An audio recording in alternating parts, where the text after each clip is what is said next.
Oh, we're live. We must be. I feel it. Do you feel it? I feel it. Rob Currie, do you feel it?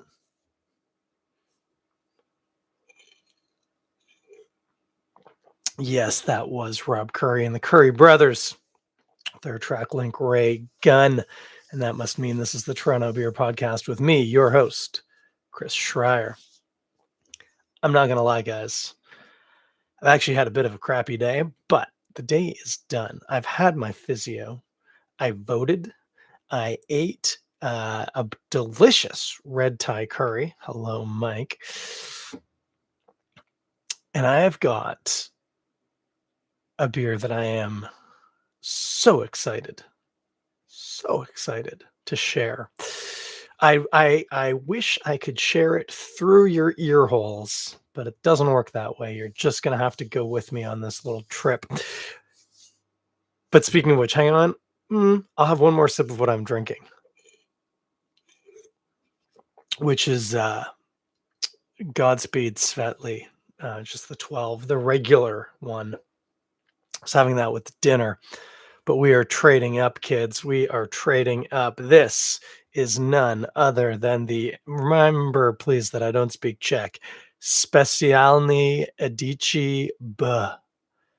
I'm assuming that means special edition because this was made at Godspeed with Godspeed stuff and Bim and everybody, but also with the brewing team from Czechvar in the Czech Republic. They came over and made this beer and another with Bim. So this is the B, which is based on Budvar or Czechvar, their beer, and they made this with Bim. It's pretty cool. Now, this glass might be a disaster. I ragged it out with my t-shirt before sitting down. Or perhaps, I'm not doing this on camera. I was going to say, perhaps the t-shirt's the secret ingredient. Actually, it kind of is. You can definitely see where I didn't get my t-shirt to. That's embarrassing, especially with such a beautiful beer. Now, I have had this beer before. Indeed, I had it on Saturday, which, as promised, was one heck of a long day. But it was delightful. Cask days, beautiful. I'll talk more about that maybe later if I remember to. But then I went to Godspeed, hung out with Mary Beth and her partner. I wasn't necessarily the best of company at that point, but they're very friendly and generous. And we were drinking a number of beers, but this was a big one in the lineup. It was the second one I had. It was, of course, poured on a side pull tap, which is just so cool these days. Oh, don't you just love that? The old side pull. You know what I'm talking about? Looks kind of like a faucet tap. You kind of rotate it. It's pretty cool. Anyway, unfortunately, the way I poured this, the head did not live up to that side pull head, which was dense and creamy. This is dropped. I also wasn't pouring with head in mind, unfortunately. I was too busy analyzing the cleanliness of the glass. So silly. All right, so when you smell it, my golly, let me tell you, there's there's Saaz hops and then there's Saaz hops, and this one has the second. They are so just dense and a little spicy. Oh, I feel like you can almost smell a little bit of the actual lupulin. I know that that is what you can smell, but like almost like the stuff that's actually in the fresh plant. And then the malts are clearly a floor malted Pilsner malt. I'm nowhere near good enough to speculate from whom or from where, but this is floor malted Pilsner without a doubt. And knowing Bim, it's probably Czech, German. Who does the best floor malted Pilsner? Friends? These are things we need to learn. I'll look into them in a minute. I haven't even had a sip yet. This is ridiculous. Stupid podcast slowing me down drinking. Oh, but yeah, just like a Pilsner's Pilsner right out of the gate on the nose.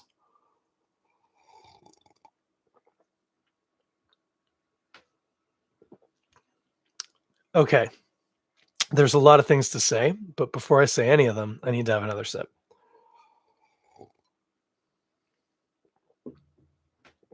Okay, so again, still many things. The first thing that we have to address, and I'm amazed about it, by it, is the mouthfeel, which is uncommonly creamy to yeah, to the extent that I marveled on Saturday at how creamy the beer was due to the side pull faucet, and surely that helped. But out of the can, this beer is velvety creamy. It's like it's like putting on your favorite pair of slippers kind of soft.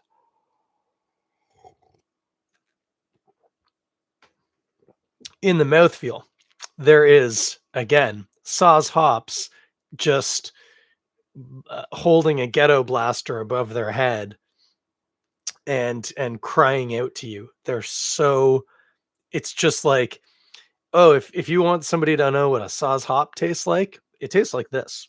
This is exactly what Saz hops taste like. Spicy. Maybe not quite floral, but definitely leafy.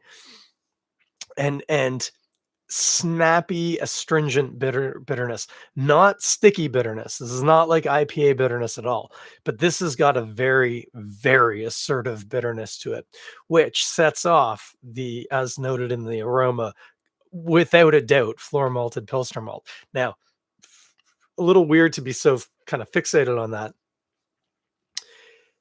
And it's a little hard to explain exactly how and when you know. Floor malted from just regular Pilsner malt. It's really easy if you have the malts in your hands and you can sniff them and chew them. You just it's dead easy to tell. In a beer, it can become a little bit more challenging. But one of the keys is floor malted Pilsner malt is like it's not like Pilsner malt turned up to like 11. It's more like if you took Pilsner malt and then added in the third below and the fifth below harmony. And actually, maybe you did that, but actually it was a full octave and a third and a fifth below. It's just got this richness to the Pilsner malt quality that you don't get uh, just through standard malting. It's amazing. Anyway, that's this beer. And as noted, mouthfeel. Okay, so part of the reason why it has this mouthfeel, I'm 99% sure, aside from, I mean, the obvious, which is care and skill of the creators, but this has been decocted. Now, I think I knew that. I definitely knew that it's the predecessor is I think double decocted. So I would assume this one is. I'm just trying to remember if I had a conversation about this. Some of my conversations on Saturday are not part of my memory bank anymore. Um, Anyway, this is definitely decoction, and that's going to be part of the reason why you can get that cool mouthfeel to it. Like literally, it almost feels in mouthfeel like there's oats in it. I guarantee you there are not oats in this beer, but there's just a real nice density to the mouthfeel that almost hint at that. But then, yeah, with this really assertive, snappy, kind of stringent hop on the finish. Oh, this beer. I'm so glad I have 5 more of these in my fridge, and that Godspeed Brewery is I believe my watch measured it at, like, 1.2 kilometers from my house. So that's a good thing. I'm happy about that. This beer is amazing. Uh, yeah, same label as the regular but it's all in gold, which is pretty fantastic. Oh, there's actually a not insignificant amount of writing on the side of the can. In Czech and English. I'm assuming maybe Czechvar's gonna push some of this over in the Czech. See how people feel about that. It does say our collaboration with Czechvar is an alchemy of Czech brewing philosophy. That's that's a pretty cool way of putting it. Uh, whole cone sauce hops. Whole cone sauce hops. I think the other bow has whole cone sauce hops in it too. And Moravian floor malted Pilsner malt. Moravia. Where is Moravia? You know, we've got the internet. I have access to it. Moravia. It sounds like something out of oh, that's the Moravia Corporation. Oh, it's in the Czech Republic. It looks like. I'm just looking at Wikipedia here. Moravia. I don't need that much pronunciation. Is a historical region in the east of the Czech Republic and one of three historical Czech lands with Bohemia and Czech Silesia. Like I said, guys, I don't speak Czech. Anyway, it's Czech Floral Pilsner is the answer, specifically from Moravia. Definitely could not have told you that. I was reading the can. That's how I got distracted, but I needed another sip of that beer anyway. So where were we? Forged in friendship, this Czech-style pale lager represents a reinvention of our classic beer recipe with the help of brewmaster Adam Braz and his prolific team. And then it says cheers in Czech, which I'm going to assume I'm mispronouncing, but it looks like na zdraví. Cheers in Czech. What did we learn? We learned that there are whole cone Saaz hops and Moravian floor malted Pilsner malt in there. That makes sense, especially with the Saaz hops, and that I was getting a leafy, lupulin-y kind of quality. That's because it was there, because it was whole cone Saaz hops. Very traditional of them. That's fantastic. So the moral of the story is, oh, what are we going to eat with this? Well, now I was interested to note I was seated at one of my, well, I'm happy anywhere on the chef's table, but I'm most happy where I was on Saturday, which is right with my shoulder to the brewery. So you can kind of look at the bar and you can watch the kitchen and you have a nice vista. When you're at the chef's table with your back to the floor, like the restaurant floor, it's nice in terms of interacting with the chefs because they're right there in front of you face to face, but they're the only thing you can really see, and like kind of the brewery behind you, but it's not behind them, I mean, but it's just a brewery. If you've seen one, you've seen them all. Although speaking of Godspeed, something that you won't have seen anywhere other than, was it Pilsner Urquell or Czechvar? I can't remember. I think it's Pilsner Urquell. Bim got a pair of coopered oak fermenters, but pitch lined, so not like a fooder, like literally the exact same barrels that they use in Pilsner Urquell. And apparently, he just had to ask. He just said, "Hey, could you guys make me some of them? I'll pay you." And they went, "Yeah, all right." So now he has two of them. And so expect the Pilsner Urquell, which I believe is the Sklepnik, is that right?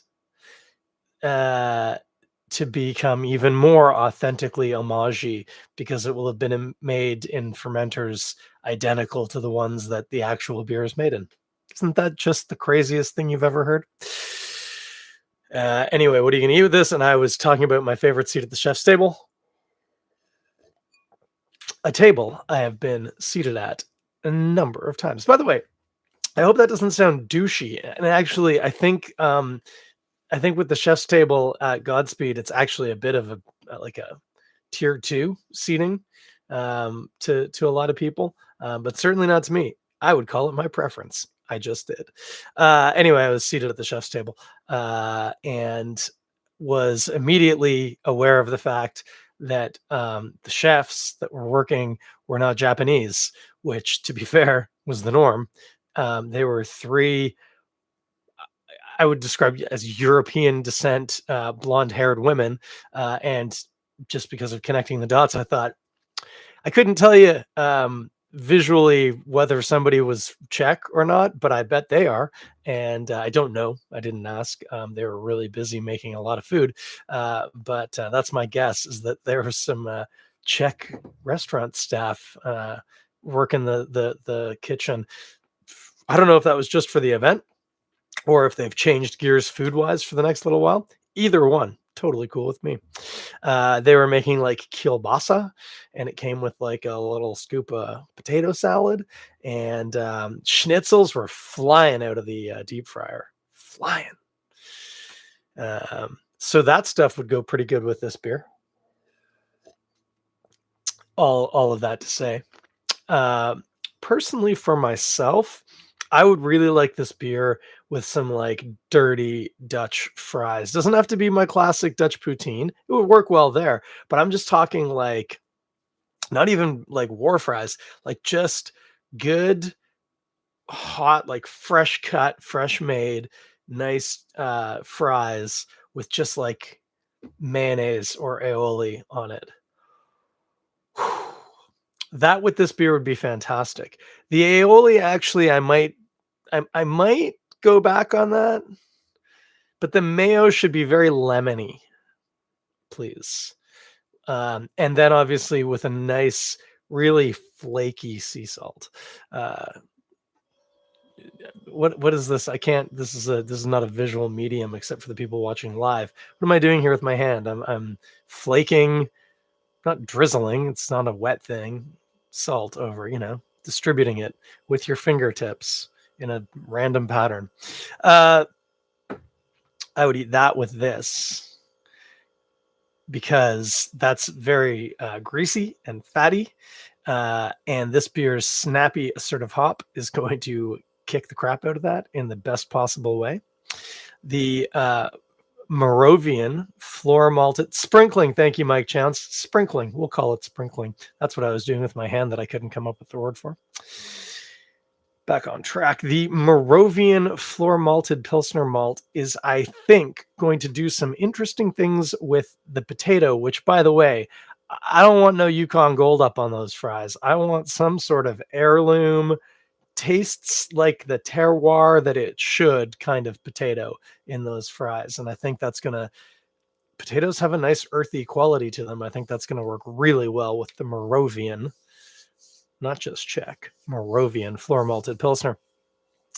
Then I wanted the lemon and the mayonnaise just to try and set off because beer is acidic by nature, but there isn't anything particularly acidic in this beer.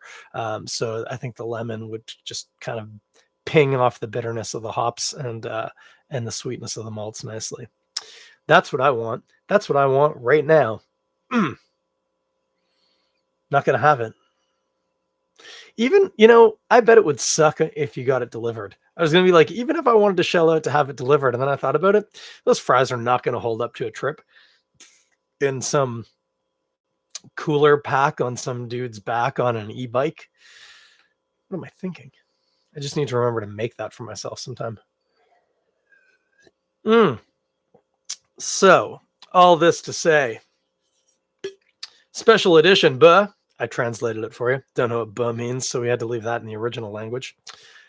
From Godspeed Brewery, but Godspeed Brewery by or X collab mark, Czechvar Brewing from the Czech Republic, of course.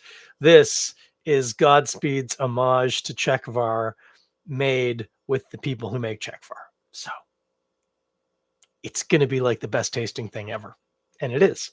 You're going to get this at the brewery, and I wouldn't sleep on this one, kids. If you too want to try some of this beer, well, I would get there sooner than later. And I would go in such a fashion so that you could stop, have one on draft from the very fancy side pull faucet, and then take home like kids, 12 at least, possibly more. And don't let it get too old. Just enjoy every one of them. It's really, really good beer. I'm going to have another sip. Then I'm going to tell you about cask days. Oh, look, my darling wife, my North Star has joined us. Hello. Um, Cask days, holy moly. So, as I reported last week, I had a hot take, which is to say the same press release everybody else had, um, about Cask days. And Cask days happened on the patio of Volo, just like it used to always. Now, it's the new Volo, not the old Volo. It's I think if you measured it as the crow flies, like 70 meters, maybe 100 from the location, it's real close. It's just on the other side of Yonge Street, tucked in behind the storefronts. It's you kind of go along the street and then you go down a laneway and then it's there in this little like kind of courtyardy kind of vibe. Actually, it's funny because it's all predominantly new buildings. Where Volo isn't actually, it's the old buildings along Young. But what makes that courtyard is like these like kind of glassy condos, and they've inadvertently created the sort of informal square that you'll find in a lot of old European cities, particularly British cities, from my experience anyway, um, where it isn't like specifically designed to be that way. Like there isn't a literal square of land in the middle. It's just an open space, more open than just the roadways, with like extra sidewalk and stuff. And it just becomes this cool little pocket. And so Volo's there. And what was next to it? Like, I don't know, there was something next to it. And you could kind of tell like, and there was like sort of like a convenience store across the way or whatever, but it was going to be like a cool little, yeah, little hub for the condos. It's pretty sweet. Anyway, it was on the patio. Cask days, 30 casks, which when you compare that to like 280 or something like that at the big Cask days events is like nothing. But at the same time, I probably would have drank the same amount of beer at either festival. I just would have drank a significantly higher or lower percentage of what was on offer, depending on what was on offer. My trick this year, well, I got myself my glass, as you have to on the way in. Just need a sip of beer. Mm, so good, so good.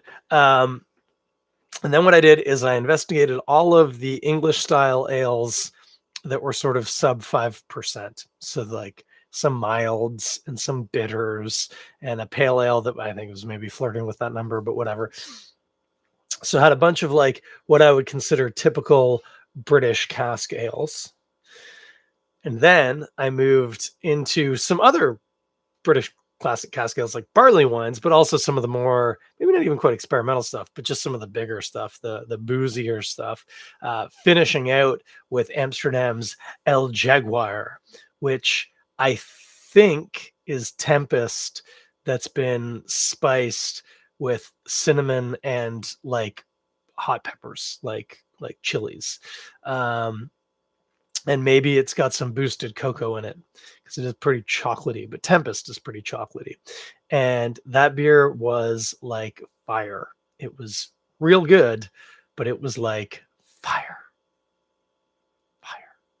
It was also like 13% or something like that. So bit sketchy, but delicious. So yeah, so I hung out there for maybe 2 hours. It was actually pretty chill when I got there. There was no lineup, which I was surprised and tickled by. It was filling up. There was still no lineup when I left, but it was definitely a lot more crowded when I left. And then yeah, so I left there and wandered around a little bit to try and just air out a bit, and then headed over to Godspeed. Godspeed was, I mean, not quite rammed, but like pretty full. And that was Saturday. Apparently Sunday was actually the big deal. Um, but yeah, I had no trouble getting, as noted, uh, my preference, but definitely one of the reasons why it was open was because it was at the chef's table, and just sat and enjoyed myself. And then, yeah, Mary Beth and her partner came along and we hung out a bit, I'm told. And then, yeah, I headed home for pizza. Was delicious, but we don't need to talk about that pizza. Yeah, it was a great night, and both events. Holy moly! Can't tell you the last. Well, I can tell you the last time I was at a beer event. It was the post judging event that I got COVID at. But like an event like that, like Cast Days or like a beer launch like this. It was really good to be back out there. Quite enjoyed myself. Gonna have a sip of beer and then tell you if there's anything else you could take part in.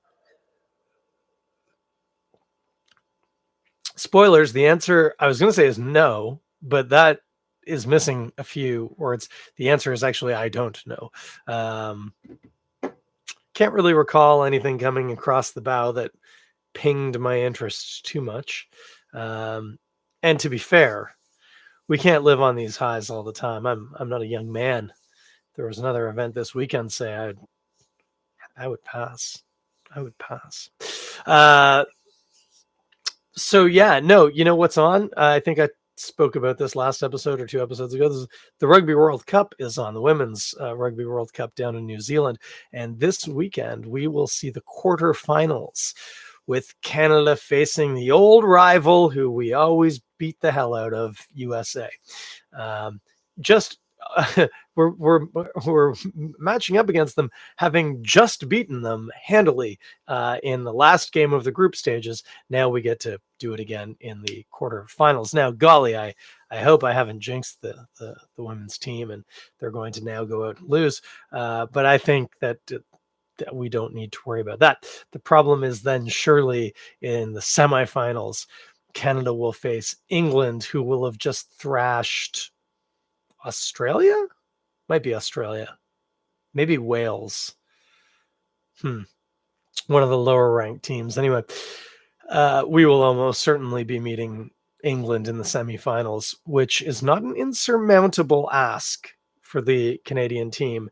They have shown, I mean, a skill level that, I mean, really sets them and New Zealand and England as the tier one teams, and there's a notable step down from there.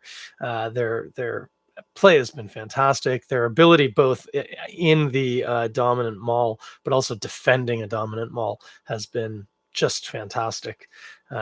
So proud to watch and just see this program that's working. By the way, the men lost to Chile over the weekend in a tournament that only counts for experience. So they got the experience. Anyway, that's what you should check out. Check out the Women's Rugby World Cup.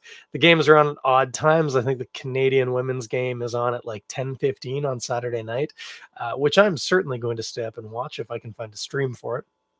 That's the other problem. Can be challenging. It is on Peacock. If you have Peacock as one of your streaming services, you can watch it there. I don't, so I have to be a little more creative. But once the game is done, there's almost always full episodes up on YouTube, so you can watch it at a more civilized time, like 9 in the morning. Not a bad time to sit down with a cup of coffee and watch a bit of the old rugby. So that's your event this weekend. Hey, how about this? Pair a beer with it and then tell me about it. What pairs well with a rugby game? Do you get a Stein lager for the New Zealand game, or is that a little too predictable? Maybe you get something made with like Nelson Sauvin hops. Hey, whatever happened to them, eh? Remember how popular they were? Where'd they go? I actually know a story about that, but I'll save it for another day. Suffice to say, there might have been some intentional destruction of intellectual property. Anyway, could be why we don't see too much Nelson around. Anyway, yeah, pair a beer with the rugby. Get back to me. Let me know what you did. I know next Monday, Halloween, a lot of us have got little kiddies going to be out doing the old trick or treating. Hey, I feel that. That's totally cool. Mine will be home by 8:30, quarter to 9ish. So I'm just going to jump on the podcast. And yes, I will do a pumpkin beer for Halloween. I'm not saying which one. I'm also not saying I'm going to do one I've never done before, because maybe I just want that one time, and I could do it as an excuse here, and that would be delightful because it is one of the best out there. So might as well do it. All this to say, tune in next week when I will be pairing a pumpkin saison. Oops, it's just a pumpkin beer with Halloween candy. Until then, be safe. Especially that's your event this weekend. You're going to go to some stupid Halloween party. Be safe when you do that. And I'll be back here in 7 days talking at you. Until then, have a good night.